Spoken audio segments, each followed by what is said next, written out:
Welcome to the Messy City Podcast, where we talk with the people who design, plan, build, develop, or even just think about how to create beautiful, successful, and humane cities and towns. Let's learn from each other and create places we truly care about.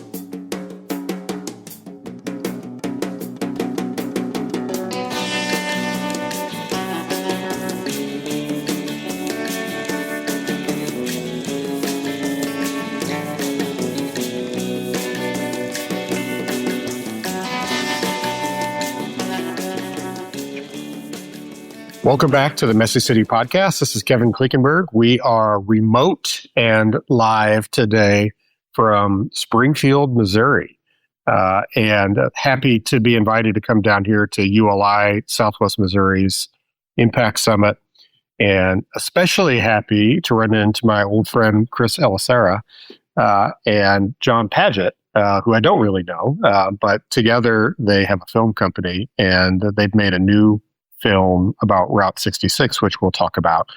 But first, I just want to welcome you both to the podcast. Thank you. Thanks, Kevin. Good to be here. Yeah, great to see you. Chris, it's been a while. I know. It's been a while. It was Oklahoma City. Yeah. When you stirred it up again. I know. I have a tendency to stir it up. Reason. I have a tendency to stir things up. I know. It happens. Yeah. I've known Chris for a hot minute through the CNU and our involvement there. And I think for background purposes, I always want the audience to know who I'm talking to and what your history is. I've known you through the New Urbanism film community, but why don't you talk a little bit about your background and where you live and what all you're doing? Yeah, sure. I grew up in New Zealand. People don't know that I didn't know that. a New Zealander. I didn't know that. You're a Kiwi. I'm a Kiwi. A guy was asking me as I crossed the street here, are you registered to vote in Missouri?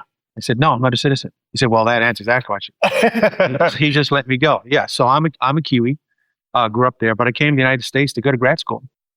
And that's where I met John in grad school. And, what I do is I wear a bunch of different hats, but, the hat that we're talking about here is about telling stories of towns, cities, and places. The story part that a city develops into, we do the story that gives them the inspiration to lean into what the future could be, because that's what story does. Story gives a community, and what we try to do is do a civic story for everybody in a community that kind of brings to life their history, what's special about them, and then ask the question, what's the future? Because if you hear your story, then you can be a part of the future of your story by bringing your development projects, your civic placemaking projects, or any kind of variation of those type of things. So what we do is we tell stories for cities, towns, and places to lay the foundation for where they want to go in the future. And your company's called First and Main? Yeah, First and Main Films. Yeah. John, how did you guys end up working together? Well, like Chris said, we met in college, and I grew up in Olympia, Washington. By college, knew I wanted to do film. I wanted to do documentary film, specifically.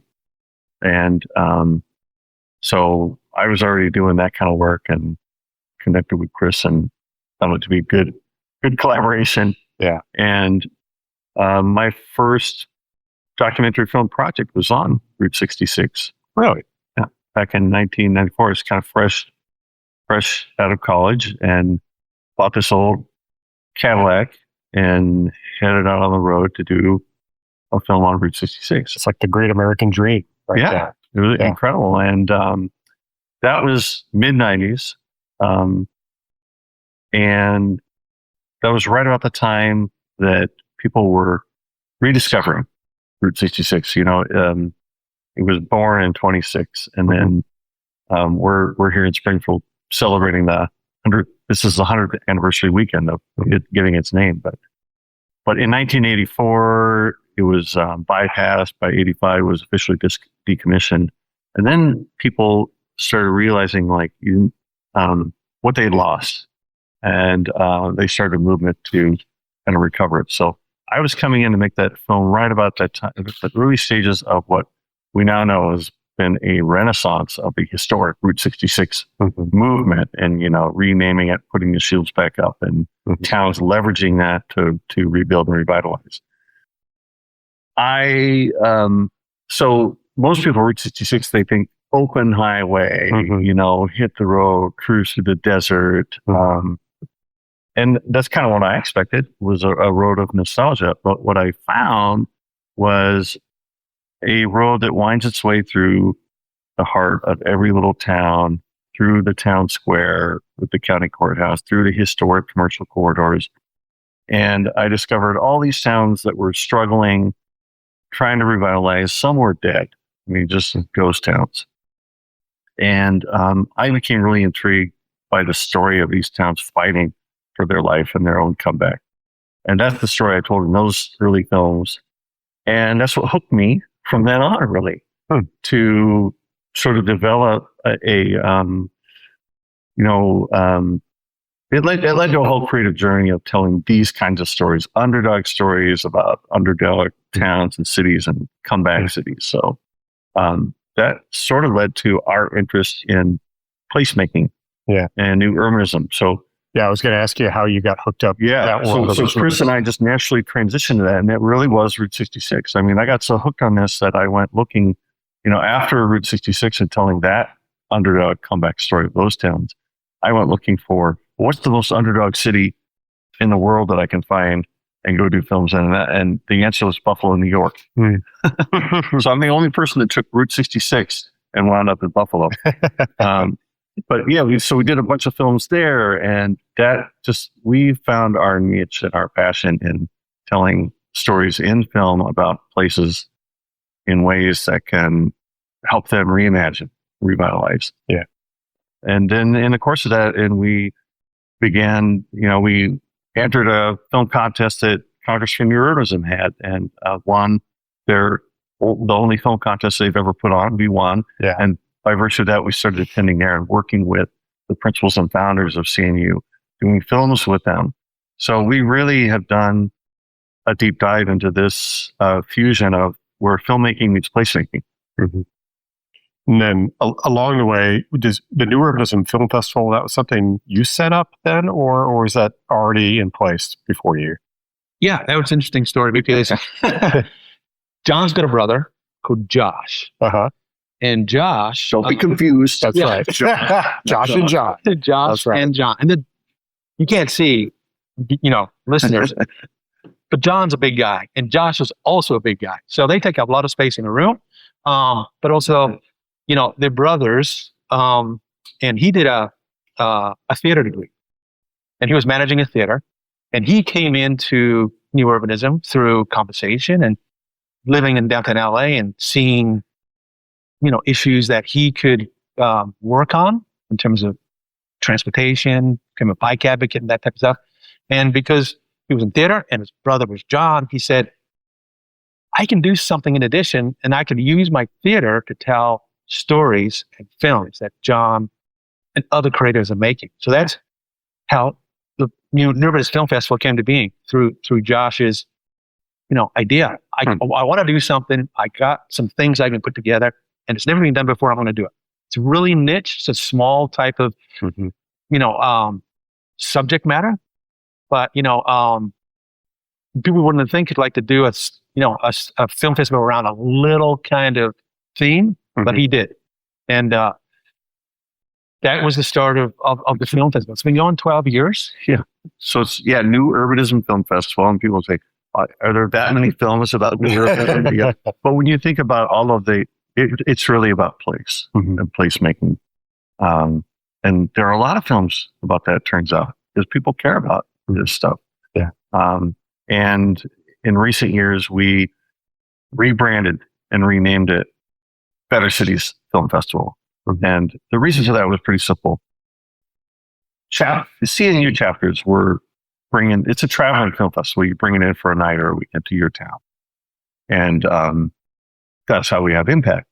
So CNU chapters were bringing it in, hosting it, and doing events with it. But we weren't really breaking out into other audiences that we thought we could, because it was called New Urbanism. Right. So we called it Better Cities Film Festival. And then what happened? Well, then now we have Main Street organizations from Main Street America. Main Street chapters and organizations are doing it. ULI groups are doing it. APA. So it allowed us to branch out into more groups by kind of doing that rename to Better Cities Film Festival. That makes a lot of sense. I mean, there's only so many CNU members or chapters anyway. Yeah. But it's still the same founding ethos and vision and principles and the same films and the same, we're still new urbanists that are behind it, running it. But so along the way, it moved, by the way. It moved from LA to Detroit. So did that happen when CNU was in Detroit? Is that what spurred a move? Or that's where I got the inspiration when we had an opportunity to move it, because Josh did a career change. He left the theater. He actually went to seminary. Wow. So he became a priest. That's a change. Yeah. And so he said, I don't have time to do the film festival. I don't have the theater. I'm doing this. I'm putting it on the shelf. John and I said, no, we can't put it on the shelf. So we actually acquired it and retained him as the festival director, but we took it over. That gave us an opportunity to rebrand it with the name and put it someplace. And because I was, on the board of CNU at the time we went to Detroit, I got to know Detroit's story. And I thought, we need a city that embodies the themes of Better Cities Film Festival. Detroit's the best city that I can think of. You hear Detroit, you hear the name of the film festival, and it sinks. Oh, that's what it's about, because it's in that city. And so we have a great partnership with the Downtown Detroit Partnership. So it's a public festival in America's #1 public square, Campus Marshes, downtown. And then the 4 days, multiple days. It's international, so we get films from all around the world. We curate them. We put the best on. We give awards for the 4 of them, and then it travels, like John said, and that's where it has impact. So it has impact, locally in Detroit. It's impact with the community of storytellers and filmmakers that are coming together. And we give them an outlet for showing their films, and then having, collegial conversation and working in collaboration as professionals. And then it goes out around the country and actually all around the world. We get girls to cities and towns and places say, we want to have a conversation. And the ideas in the films, and they're all primarily short films, all those ideas get compact into an event and people can talk about in a safe space their issues through the ideas that come through the films. Yeah. It's great. I mean, we think it's great. Yeah. Yeah. I mean, one of the things I love about that is we kind of talk a lot about being somewhere or working somewhere where you're wanted. And I think, finding that festival, having a home for it in Detroit would be a city that would want it and they would embrace it. And there's a lot of cities probably like that. Whereas, if you're in LA or New York or San Francisco, you're a very small piece of a much bigger story that's happening that may just get lost. Yeah. So I love that. Yeah. So along the way, you must have, found some incredible stories to tell. And I know they're probably your babies, and it's hard to pick favorites with your babies. But what are some of the favorite stories you've had a chance to tell through your own filmmaking? This is a pause. That's fine. Gives you a chance to think about it. This is we're free form radio here. If you said this Route 66 film, but in terms of all the stories you've told, are there 2 or 3 that just immediately, maybe they're not your favorites, but they come to mind as they were really interesting stories? Yeah. Done. this is a pause. Well, I mean, there's a couple that, as I look back, one would be Buffalo, America's Best Designed City. So that was the film that we actually produced in advance of seeing you coming to Buffalo. Mm-hmm. It was a promo film designed to promote that conference, but ended up having impact way beyond that. It immediately got over 1 million views, and most of those were either people in Buffalo or the Buffalo Nation. Mm-hmm. Most people that are from Buffalo don't live there anymore. They've moved on. So the expat Buffalo Nation are all watching this, and I don't know how to quantify its impact on Buffalo, but I think it was substantial and changed the conversation in Buffalo, and it really changed the belief and attitude in Buffalo.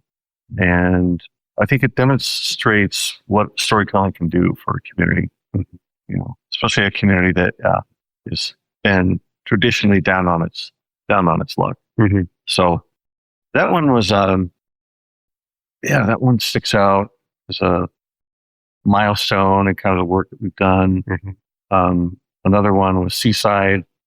Once we got involved with CNU, we said, hey, we want to do a story about this. And we got to go to Seaside and walk around with Andreas for a day or two, right? Yeah. And him interpreting Seaside for us. It's just brilliant, And I think it remains the most watched thing ever done on Seaside. You can find it online. You can Google it. So that was incredible experience. Yeah. For me, I think as we've been doing this new Route 66, documentary, they're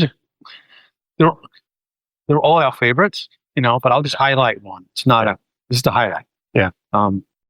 Because, there's so many good stories that we're going to, bring out. But I'll just mention the Meatloaf Cafe. Meatloaf Cafe is in San Bernardino in California. Right on Route 66. Right on Old Road. Yeah. So, and I think it's 5th generation now. But there's many dimensions to this story. So one dimension of the story, it's place in American food history. Because it is the place that when people were coming across the country, they had heard about Mexican food, but they had never tasted it until they got a hankering for it and they were hungry for it at the end of the road in California. And there was this Meatloaf Cafe that was serving this amazing Mexican food. And so people started to experience Mexican food for the first time when they came to California. And that was one of the places. But interesting, right across the street, is a hamburger restaurant. And that hamburger restaurant was owned by a gentleman named Glenn Bell. So Glenn Bell wanted to make $1 million selling hamburgers. And this is at a time, remember, when a lot of the big franchise fast food restaurants were being born out of San Bernardino. For whatever reason, that little area of San Bernardino was a hotbed of what we now know today as these fast food empires, where they were all being born there. McDonald's came out of there. And so Glenn Bell had the same idea. He wanted to be a millionaire. He wanted to do it by selling burgers. But McDonald's kind of beat him to the punch. Yeah. So he's not that much business, but he looks across the street and he sees this Meatloaf Cafe, and there's always a line out the door for their tacos. And he says, aha. So he decides, I'm going to make my fortune selling tacos. So he's Taco Bell. So he is Taco Bell. So I didn't even know Taco Bell was named, his name was. He goes Bell. over and starts eating there and eating tacos and he's trying to reverse engineer him. Yeah. These tacos. Yeah. And it's just a family recipe. And the people at Meatloaf Cafe actually have pity on the poor guy and say, look, if you're going to do this, here's how you do it. And they actually teach him how to do it. Yeah. And then he goes off and founds a number of different taco places, eventually founds Taco Bell, and the rest is history. That's where Taco Bell comes from. Huh. And if you can go to Meatloaf Cafe today and still get that original family recipe taco that he copied.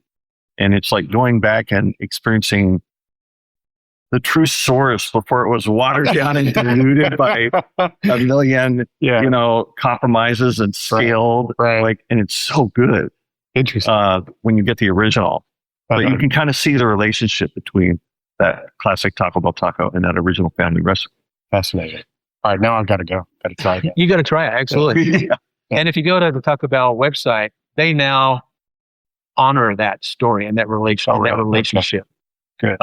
It was brought to life recently, and we said, "Hey, you should acknowledge this," and so they did, which is good for them, and also good for the family. That doesn't resent, the success that they've had. Yeah. Taco Bell. But here's the other thing about the whole story is that they're serving great foods, but they're also a hub for the community, right? Or it becomes a community institution for the Mexican community, for social events, for quinceañeras, and celebrations, family celebrations, and so on and so forth, and also social organizing, political organizing. Mm-hmm. So United Farm Workers organized there, and so on and so forth. And back in the 20s and 30s, there was segregation, and the pools in San Bernardino were segregated. So the Mexicans and others weren't able to swim until the day before the pool was emptied. To be cleaned, yeah. To be cleaned, right. So that's when the Mexicans and others could swim. But they organized the desegregation of those pools in the Mitla Cafe. Huh. And the lawyers that won the case went on to be involved in the most important case. Well, they went on to be involved to argue the case before the California Supreme Court that desegregated public schools in California. And that case law then was influential in the much more famous U.S. Supreme Court decision, Brown v. Board of Education. So there's a direct line between this U.S. Supreme Court decision, Brown v. Board, to this little Mexican cafe on Route 66. That's great. It's a confluence of food, place, community, and around them over this time, San Bernardino's gone through some hard times, but they have remained in the neighborhood. They have been an anchor there, and they're not going away. So they can be an anchor for the transition that's kind of happening now to revitalizing that strip of Route 66. So it's all this confluence of stuff when you put together a great place, place people love, doing good things. The power of that story is immense. And as the line in the film going to come out, all this impact is happening over combination plates. Combo plates. Yeah, I mean, and that's just one story of 40 stories that Route 66 takes you through. You say, what does that have to do with Route 66? Well, it's on Route 66. And the whole point of Route 66 is that it's a road of, it's at a different speed than the interstate freeway. It's a speed at which you can slow down and experience and learn these stories. You can find these places, meet these people, learn these stories, and what you wind up with is an incredible quilt of American stories that you won't ever discover if you're just speeding down the freeway. Yeah. What brought you to make this current film for the 100th anniversary of Route 66? Well, because I had done those earlier films, and there were a lot of my early films that were done in the 90s on Route 66 are still a favorite from among the hardcore roadies and historians, and they still say, I still watch that all the time. And so they were, years ago, as this centennial was approaching, they were telling me, you should do a new film on Route 66. And it wasn't really on my radar to do it But when they started inviting us to do it, I started thinking about it. I think, wow, it's kind of interesting, because it was Route 66 that set me on this whole journey of trying to understand how towns revitalize, placemaking, new urbanism, all these things that we've since learned and done films on. So to come back to it now with that lens and that frame, I thought, well, that could be really interesting. And so that's our tag that's on the movie poster, is a centennial portrait of everyday heroes and enduring towns along this legendary highway. So that really is our frame, is to tell the stories of the places and towns. With all now this, decades of understanding and depth of our other work. So is it a single movie? Is it a series of short films? Great question. So we started out making a film, and then the richness of the stories, like the one you just heard, it's like, this deserves to be something bigger. So we expanded it into a series. So it's now like 7 parts of 1 hour, 7 to 1 hour parts. Wow. But we're also creating a feature-length version that's 2 hours. Right. So it's a cut down that we can screen.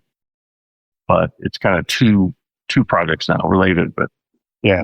And so the second project, which is the 2-hour film, it is an official project of the Route 66 Centennial celebration, National Commission project. And when we proposed it, they liked not just the film to tell the story, how the nation celebrate Route 66 and understand it, but we wanted to share those stories, that film, down the road with the communities themselves. So it's a traveling road show that's going to kick off September 1st in downtown Chicago. And every state gets a week of screenings, east to west. So we have 40 plus screenings as we go down the road.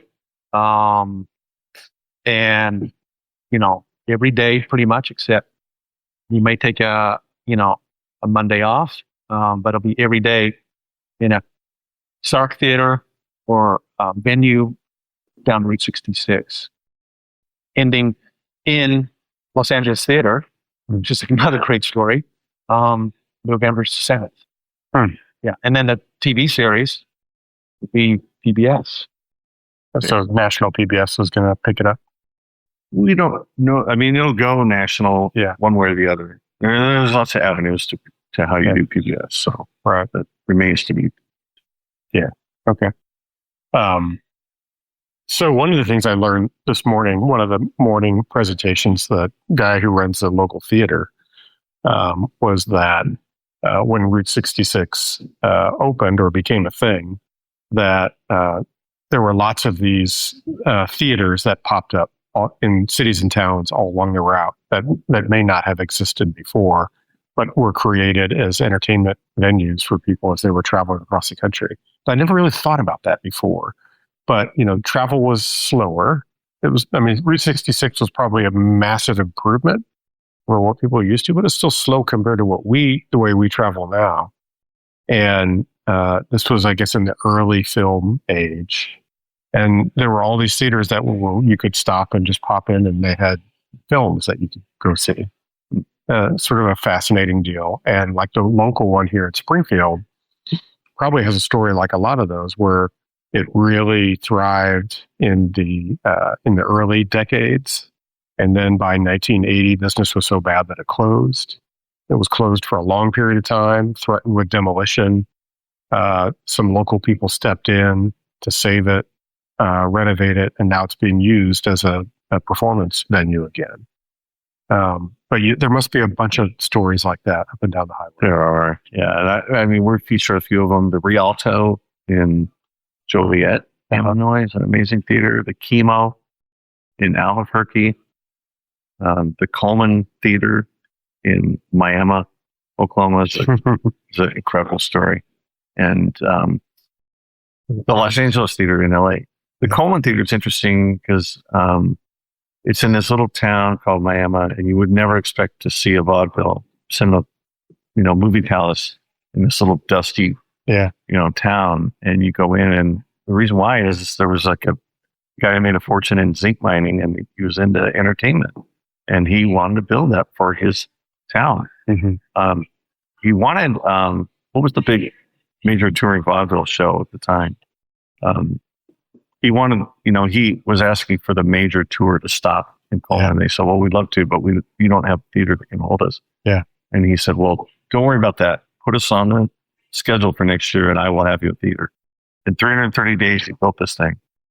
And it's just inconceivable because it's taken, it took him 20 years to restore it in 330 days. And then Bing Crosby, Will Rogers, and all the greats came to this little town. It was the only air-conditioned building in the whole county.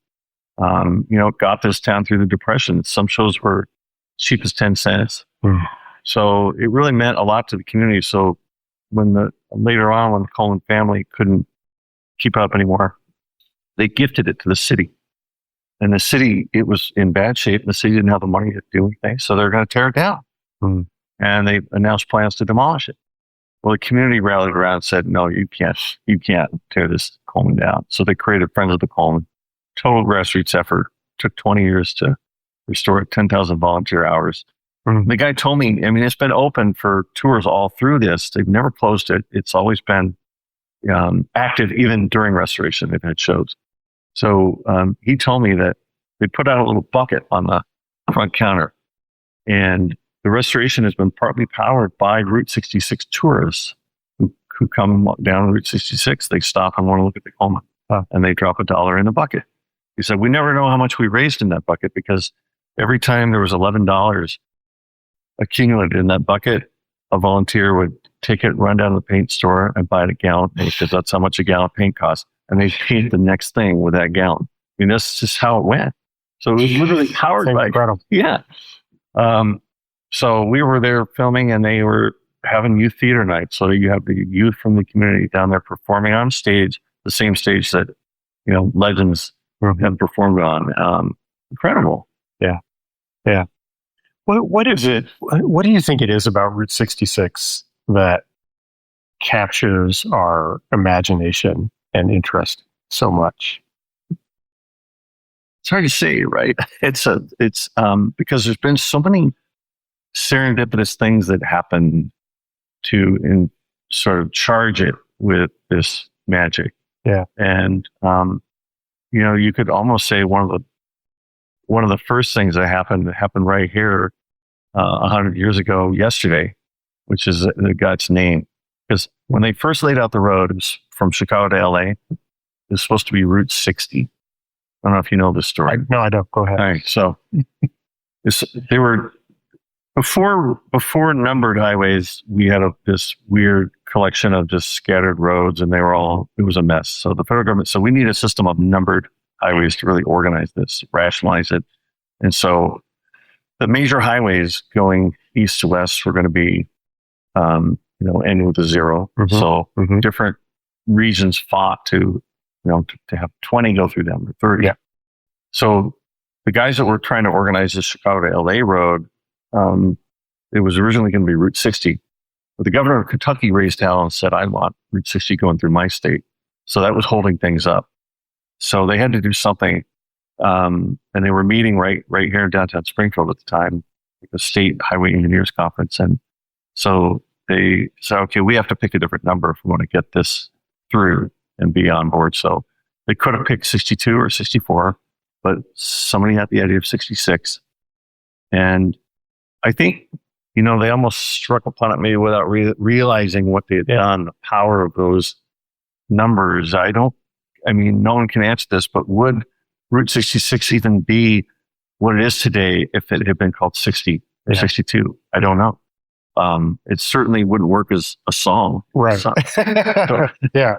Get your kicks on Route 62. So that was the first serendipitous sort of accidental thing. Yeah. But you have so many other things, the Psalm being written, and the Grapes of Wrath, and Steinbeck calling it the Mother Road, and then the TV show in the 60s, and many serendipitous things happen to sort of that were beyond just the pavement, but involved the arts and storytelling and entertainment that infused the road with kind of this legendary status, not just as this fanciful highway of like vacation land, but a road of real pathos, like the Dust Bowl and Dorothy Elaine's photos and the Grapes of Wrath. And, that novel was immediately translated into many languages, went all over the world, went to Russia.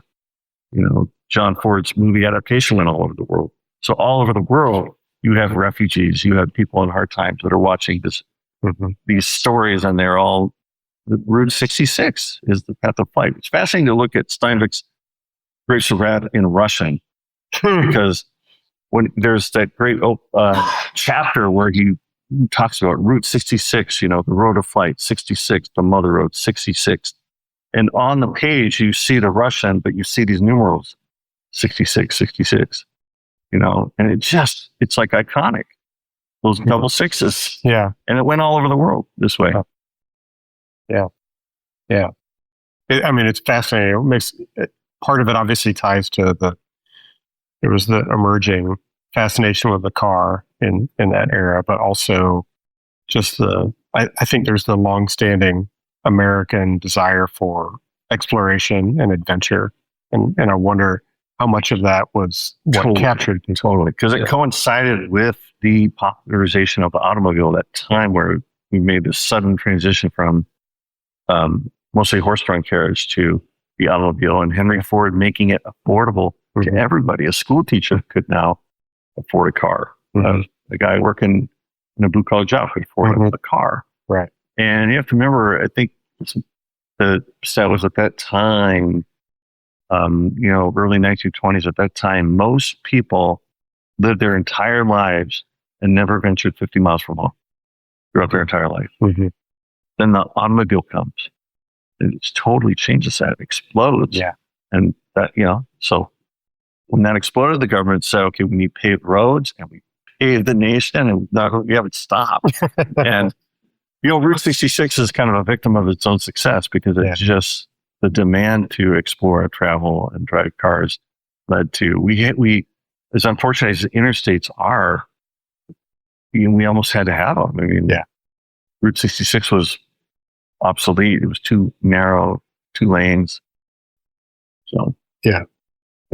How have communities over the last couple decades embraced the story and found ways to help it improve? Like you mentioned, I think a lot of the highway went into decay, and the businesses went into decay when the interstates came along. How have some of those communities found a way to turn that around and revitalize their strip of the highway?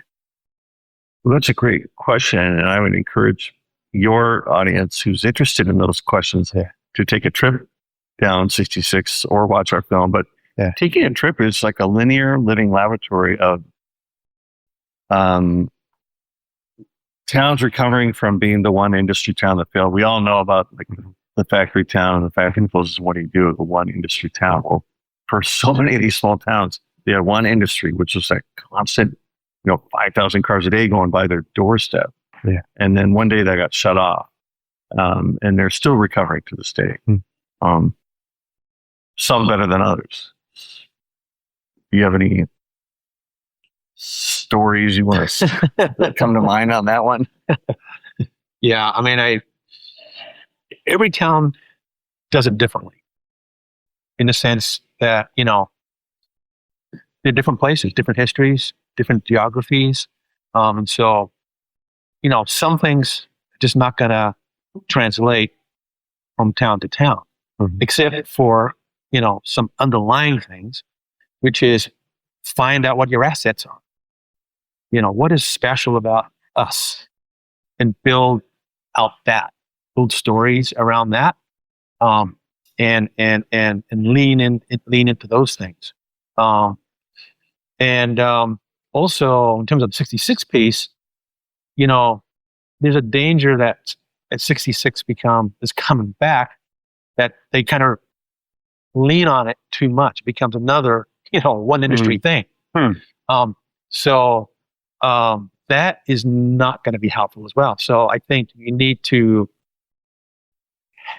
celebrate Route 66 and then find the extra assets and build a diversity of things that people want to come and experience in your town, be it food, be it your natural attributes. It could be fishing or biking and food and routes and that Route 66 piece. It could be art. It could be all varieties of things. I mean, we're going to show a film, at the ULI conference in a couple hours from now. It's a small town in Texas, McLean, and it had a brazier factory. Cool. It's called the They actually called their town the Uplift Town. It was on the billboard. So they made hay with this. They were proud of it. Yeah. But when it went away, they had problems. Yeah. But it closed down about the same time that they also got bypassed by the freeway. So they were hurt. So two things happened. Yeah. So two things. So then, an old rancher named Delbert True, who lived there, had this barbed wire collection. So he got the old brazier factory and moved in his barbed wire collection and opened up the Devil's Rope Museum. So it's a tribute and museum to barbed wire. Wow. And he's got thousands of specimens of barbed wire and a whole fascinating history of barbed wire and how it's been used in the West, but also in war and human history. And it's an incredible thing. So that's one way, town. So basically, the interesting way to think about it is that the traffic never really went away. If anything, there's more cars passing by those towns within a mile of those towns, but they're just not getting off the interchange. The whole economy is centered around that interchange because they built up the gas stations and muffler shops and fast food there. So no one ventures just a mile into town. So, when Route 66 went through their town, it literally went through the heart. They didn't have to do anything. In other words, it was too easy. Now there's even more cars going by, but they're just out of reach. They're just so close you can taste it, but they're sailing by.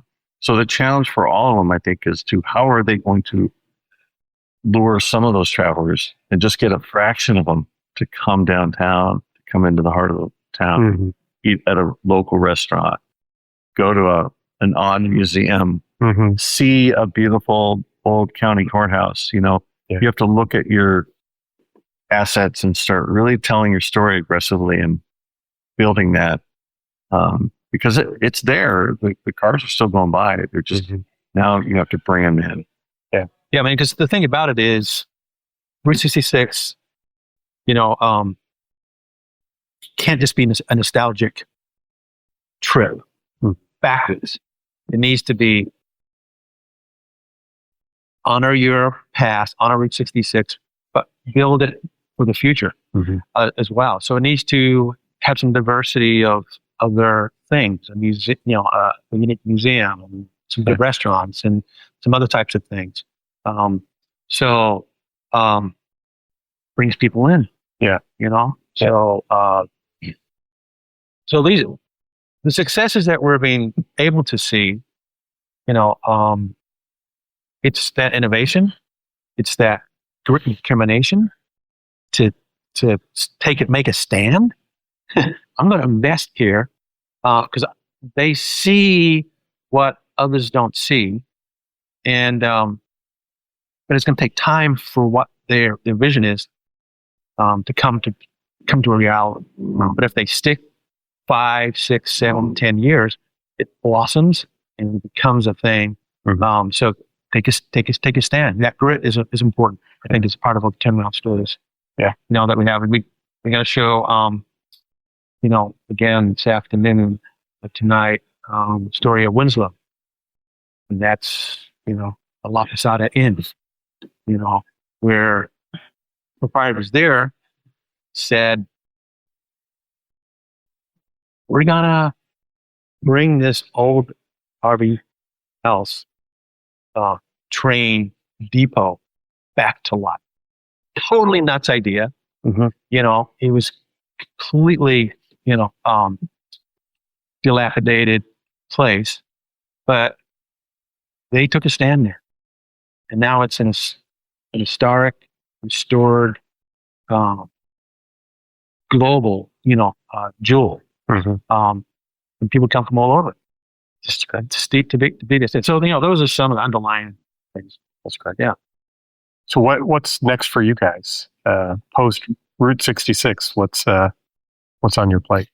This project is so demanding and overwhelming. Can't even think that far ahead. Think about it. Yeah. Just like we're just laser focused on getting this one done. Yeah. Yeah. How do you make a living as a documentary filmmaker? That's something I'm really curious about. I'm still trying to figure that out too. I wonder. I hope I figure it out before long. We need to. I mean, stories are incredible and need to be told. But I would say that you have to be as creative in answering that question as you are in your art. Yeah. It takes creativity and grit to do that part too. Yeah, I'm sure it does. So will these, like in that case, will these films also end up on like a YouTube channel or something that for you? Or? Maybe. I mean, I don't, we know our goal is PBS, and then streaming, it could be PBS streaming or it could be another streaming. Yeah. Okay. Yeah. And the roadshow, sponsorship is, happy to underwrite production. So we're working on. What? Yeah, I mean, we should say, since you asked, one way we're doing it is through screenings. So if people are interested in screening this film in their town, we will come with the film, present it, and then talk and engage with the audience about these themes. And so that's one opportunity. If people want to reach out, we ask for, a venue and a screening fee, and then we bring the film in. And that's kind of what we're doing with the roadshow. That's one way we help to finance the production, was by taking it back to these communities and theaters that are all along the road. That's great. Do you, is this something that will also, you try to get into film festivals, that sort of thing? We may, typically you would, but because we're doing this roadshow model, we're getting 40 screenings all in 2 months. So we may look at doing film festivals after that. Yeah. Okay. But the premiere will be this roadshow down Route 66. That's great. That's really cool. You got to come. I would love to. Yeah. I would love to. And my wife actually has a fascination with Route 66. So it's kind of a weird thing. We've been to a few places that were within driving distance of us. And then a couple other times when we were in the Southwest, to Flagstaff. Where do you live? Kansas City. So we're not on it. But we're not far. Yeah. So, we're 2.5 hours from Springfield here. Right.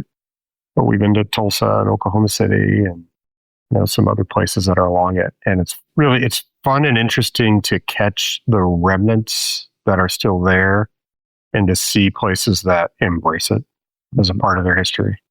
And Springfield has done some of that.